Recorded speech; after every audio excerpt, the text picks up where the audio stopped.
wabarakatuh. No Limit Kapten Ponorogo aja. Iya. Dadi yo apik tanpa ngelek-elek wong liya. Dadi yo bener tanpa nyalane wong liya. Tansah lembah manah, tan sumelang kasoran diri.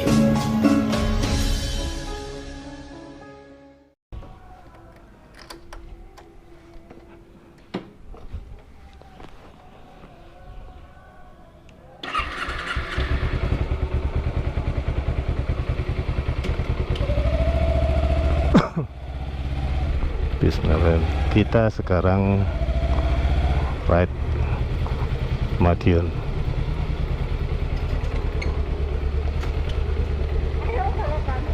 On cam lo? Nyala kameranya. Kamu masuk vlogku sekarang. Mbak, namanya siapa, Mbak? Namanya siapa, Mbak? Waduh, Cinta Laura ya?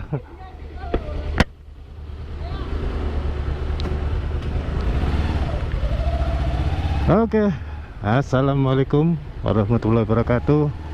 Jumpa lagi sama aku. Saya aku. Oke, sekarang kita posisi di Madiun. Kita mau jalan-jalan sore lah selepas kantor. Alhamdulillah sengkuni normal tuh. Udah nyala. Bensin normal, biasanya udah turun banget, sekarang enggak, indikator semua normal, aman, alhamdulillah. Thank you buat Om siapa itu yang di Nganjuk yang udah ngirimin dia spare part, ya worth it lah. Thank you Om. Soalnya kan kita juga beli online tuh sebenarnya agak ragu-ragu gimana gitu ya. Bukan karena apa sih, karena dulu pernah juga dapat barang yang nggak sesuai dengan ekspektasi. Ya resiko lah ya. Oke. Ngomong-ngomong, ada pertanyaan sih banyak sih seputaran karbu. Ada yang nanya enak mana injek sama karbu, perawatannya gimana. Menurut aku sih itu selera ya, kembali lagi ke selera ya. Kalau masalah perawatan semuanya relatif. Iya tolong ya, jika hati-hati lah pokoknya. Nah ini kita ada di posisi besok kita jalan-jalan. Jadi semua itu relatif ya, tergantung dari gimana kita cara bawanya, gimana cara kita merawatnya. Ya karena Ninja itu bukan sebenarnya diciptakan ya untuk cruise ya, untuk sport touring ada, untuk race juga ada. Nah sekarang tergantung dari pemilihan kita sih. Kalau aku sih biasanya simple aja lah. Contoh ya kita harus rajin pengecekan oli, dasarnya kan di oli kan, oli, terus cek air radiator. Intinya sih kita lebih sering bongkar pasang fairing ya kalau kita lakukan sendiri.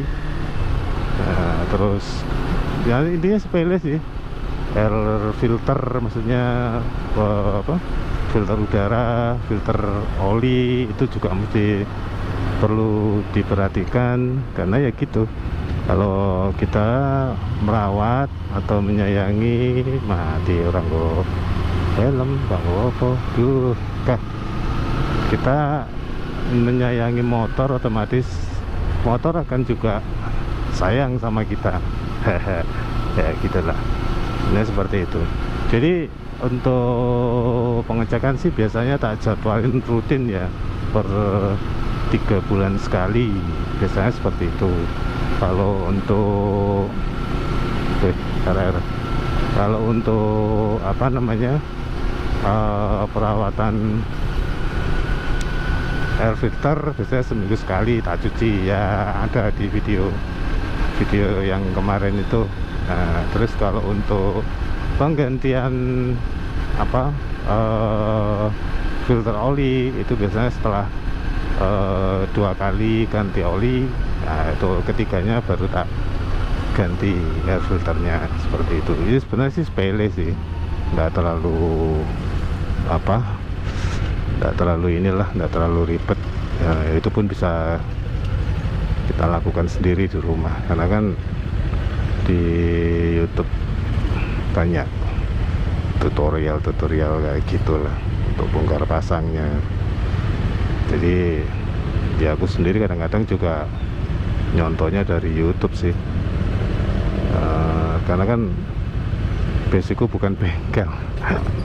Tapi ya kalau selama kita ada kemauan ya bisa lah, karena semua itu bisa dikerjakan seperti itu. Jadi hal-hal sepele itu yang sering tak lakuin sih untuk perawatan. Nah, kenapa kok pilih karbu? Sebenarnya kan banyak yang yang baru-baru ya, cuman aku tuh lebih seneng karbu karena perawatannya gampang sih menurut aku sih. Untuk karburator ya, kalau rewel karbunya ya sudah lah, wassalam. Tapi kan untuk maintenance pribadi itu kan lebih gampang daripada injektor. Kalau injektor kan biasanya pakai ecu ya. Nah, sistem kelistrikan. Nah, kalau kelistrikannya nggak stabil, nggak baik, ya repot juga sih. Harus bolak-balik ke dealer atau ke bengkel yang punya resetter. Ribet menurut aku sih. Nah, yang kedua, suaranya. Suaranya itu lebih enak karbu sebenarnya kalau dibandingkan injeksi ya. Menurut aku loh ya, opini orang beda-beda. Ya, itu pun kalau pakai knalpot racing. Cuman berhubung Sungkuni nggak pakai knalpot racing, jadi ya wes lah. Ya lumayan lah suaranya, agak gimana gitu. Cuman itulah alasan-alasan kenapa kok saya lebih cenderung ke karbu daripada ke injeksi. Ya dari segi perawatan kita bisa lakukan sendiri, maintenance sendiri, terus biayanya juga ya nggak terlalu mahal lah menurut aku loh ya. Menurut aku seperti itu sih. Jadi itu alasannya kenapa kok cenderung pilih karbu. Jadi sebenarnya sih pengen yang injeksi, cuman untuk posisi riding enak injeksi tak koni. Pokoknya enak. Ini tak ganjel loh, ada risernya gitu. Soalnya kalau enggak ya posturku bakalan nunduk gitu. Ya lumayan lah bro, kalau dari kantor ke Ponorogo PP itu hampir 60 kilo. Lumayan pegel ya kalau tiap hari seperti itu. Encok coy. Tapi ya karena ada racer, ada temen yang nyaranin pakai racer, ya lumayan terbantu. Posisi rating juga 11-12 kayak injeksi. Itu opiniku ya. Nah itu seperti itu sih. Cuman ya sekarang balik lagi lah ke selera, karena kan aku lebih suka yang klasik ya. Seperti ya ibaratnya kalau yang baru-baru kan cenderung ke sporty, ke yang lancip-lancip gitulah. Kalau aku sih nggak seberapa suka yang terlalu sporty kayak gitu ya, karena itu sih alasannya. Nah terus satu lagi juga ya memang kita perlu perlu kesabaran lah. Jadi merawat itu kan lebih sulit daripada membeli kan. Nah, aku lebih tantangannya di situ. Kayak misalnya nih, kapan hari pernah ya sepele lah. Kayak misalnya kapan hari pernah ini indikatornya mati, yang dashboard apa ini, RPM-nya, speedonya mati semua. Aku sempat kepikiran ganti yang aftermarket, yang apa itu, yang Koso atau apa, yang RE ke RN itu jamik, cakep itu.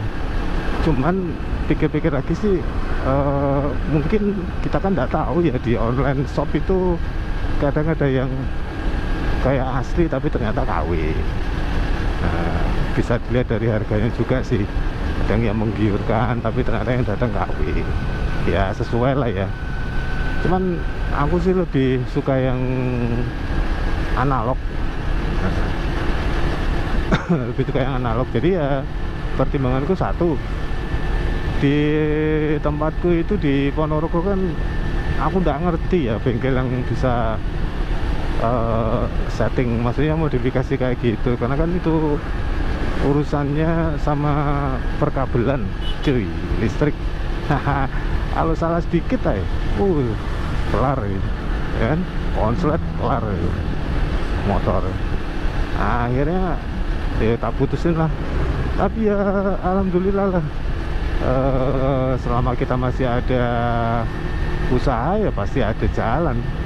Ya teman-teman dari komunitas lain, terutama di Ninja, ngasih masukan, referensi. Oh beli di ini loh, orangnya nggak bakal nipu, ini aku udah pernah ini cocok sesuai aslinya. Wah kayak gitu.